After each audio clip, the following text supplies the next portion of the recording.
Alô, caros amigos do Speed, está no ar mais uma edição do programa Curva do S. No Curva de hoje, o Chase da NASCAR, com a prova do Texas.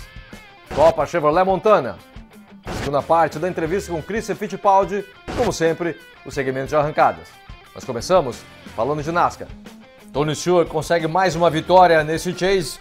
Cal Edwards ficou em segundo colocado, Casey Kahne terminou em terceiro lugar, Matt Kenseth na quarta posição e Greg Biffle em quinto lugar. Será logo uma prova onde a emoção ficou com esse duelo entre Tony Stewart e o Cal Edwards. Primeiro lugar, foi um show do Tony Stewart.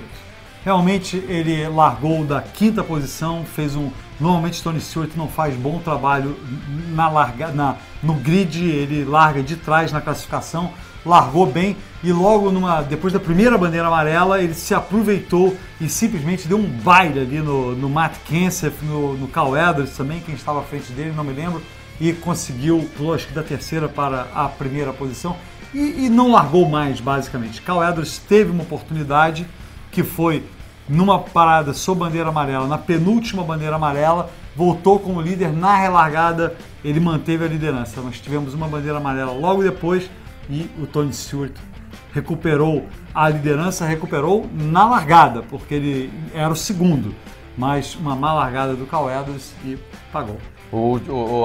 Essa primeira posição do Tony Stewart com o Cal Edwards em segundo, o Cal Edwards ainda não conseguiu uma vitória nos playoffs, mas basicamente foi isso. Outros pilotos que entraram com chances ainda matemáticas, digamos assim, continuam, mas com chances ainda de, quem sabe, uma surpresa. Kevin Harvick não terminou nem entre os 10 primeiros, o mesmo que aconteceu com o Brad Keselowski, ou seja, eles que deveriam mostrar algo nessa corrida, desapareceram. Ficou aí o duelo de interessante, outra vez o duelo entre os líderes. Exatamente. E como você falou, o resto da prova, acho que a única outra emoção que tivemos real na prova foi o posicionamento do Cal Edwards, porque em determinados momentos o Tony Stewart dominou, ficou lá na frente, tirando aquele problema com o Cal Edwards no final, mas o Cal Edwards teve determinado momento que ele começou a ir para trás, ele caiu para sexto ou sétimo. Se não me engano, em determinado momento o Tony Stewart aparecia como líder, novo líder do campeonato. E Cal Edwards, eu acho que para o mérito dele, Roberto, é a quarta vitória de Tony Stewart, sem dúvida excepcional, mas ele se recuperou, mostrou capacidade de recuperação e mostrou ser o segundo melhor.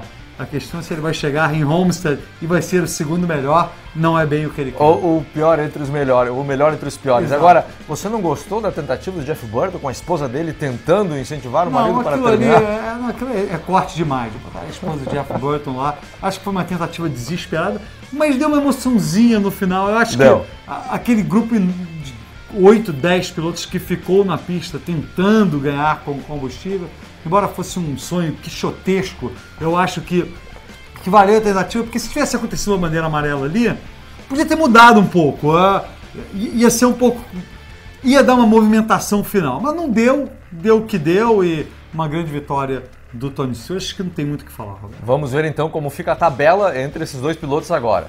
Cal Edwards continua dominando a temporada como líder, mas 3 pontinhos apenas de vantagem em relação ao Tony Stewart, com 2 corridas para o final desse campeonato. Kevin Harvick, já sem chances, é o terceiro, Kenseth na quarta posição e Keselowski é o quinto. A briga está entre os dois. E agora? Será que o Cal Edwards consegue?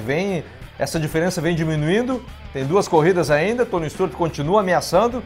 Quem sabe agora? Esse é o X, Roberto. Esse é o grande X. Eu estava falando com o Roberto logo depois da prova. Isso me lembra muito 2007, creio, quando o Jeff Gordon fez aquela excelente campanha, o Tony Stewart, ou 2008, agora, mas enfim, o Jeff Gordon fez aquela excelente campanha, o Jimmie Johnson, ele começou na frente o Chase do Jimmie Johnson, mas nas últimas provas, não é que o Gordon tivesse sido mal, mas o Jimmie Johnson ganhou, segundo ganhou, sei lá, ganhou várias provas, ele ganhou 4 naquela ocasião, acho que as 4 das 5 últimas, ou algo assim. Então, realmente, o Jeff Gordon estava chegando ali segundo, terceiro, quarto, mas não deu. Então, é isso que o Cal Edwards tem que lutar para não acontecer com ele. Não vai ser fácil. O Tony Stewart está com o momento, mas o Cal Edwards está ótimo também. Ele terminou em segundo nessa prova, ele só tem o pior resultado dele é 11º, ele está muito bom, sendo capaz de se recuperar, mas se o Tony Stewart for melhor, o Tony Stewart vai ser o campeão. E eu acho que concordamos agora, né, nessa avaliação. O melhor que pode acontecer para a gente é os dois ficarem juntos em Phoenix e terminar tudo na última corrida em Homestead. Seria sensacional. Melhor ainda, o que não é impossível, 3 pontos separando, eles entrarem empatados em Homestead. Seria um grande final, Figueiredo, um grande final. Seria uma grande expectativa para a Homestead, mas semana que vem vamos ver o que acontece em Phoenix. Essa foi a história da NASCAR, agora a história do automobilismo brasileiro com o segmento Maquineta do Tempo. Em 1951, com a chegada da Ferrari de Chico Landi, lá estava Wilson Fittipaldi no Autódromo de Piriápolis para aquela inauguração, foi importante, presença de Fangio. Enfim, o Wilson Fittipaldi e o pai tinham uma convivência desde os primórdios desse automobilismo que passava a ser importante. Os filhos, o Wilson Fittipaldi e o Emerson, desde garotos, o acompanhavam, inclusive quando as carreteiras passaram a disputar as 1000 milhas brasileiras organizadas por Wilson Fittipaldi e Eloy Guglielmo, e com a ideia, enfim, toda a concepção partiu do senhor Fittipaldi. Os garotos Emerson e Wilsinho estavam arrodeando os carros, andaram em algumas carreteiras.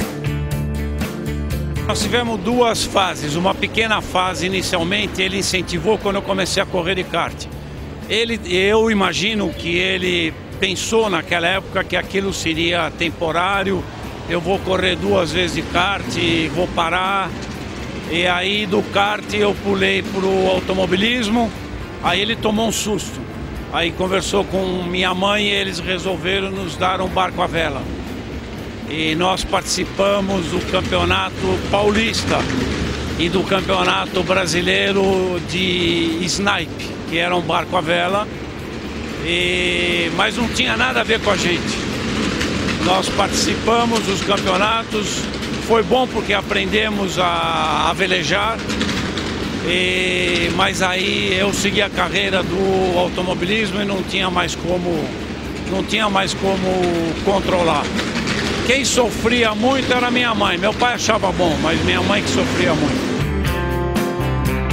No Brasil, o kart começa a ganhar bastante expressão já no final de 58 e esses garotos começam também a já estar envolvidos. E começam, na verdade, a partir de 63 para 64, a serem fabricados alguns equipamentos de mais qualidade. Essa influência veio dos Estados Unidos e prontamente o Wilsinho se envolveu na fabricação deste kart, deste modelo, com uma pilotagem muito diferente e avançada para a época, que era uma pilotagem mais deitada, uma característica já bastante de fórmula. E começo já em 65 para 66 mostrar uma característica de, mesmo jovens, uma característica voltada para a fabricação de produtos de monopostos, de equipamentos esportivos, foram pioneiros em volantes esportivos, em rodas de magnésio, enfim, eles tiveram uma atuação já muito precoce, não só dentro do automobilismo, como na produção e fabricação de veículos de competição. Logo após o intervalo, Copa Chevrolet Montana.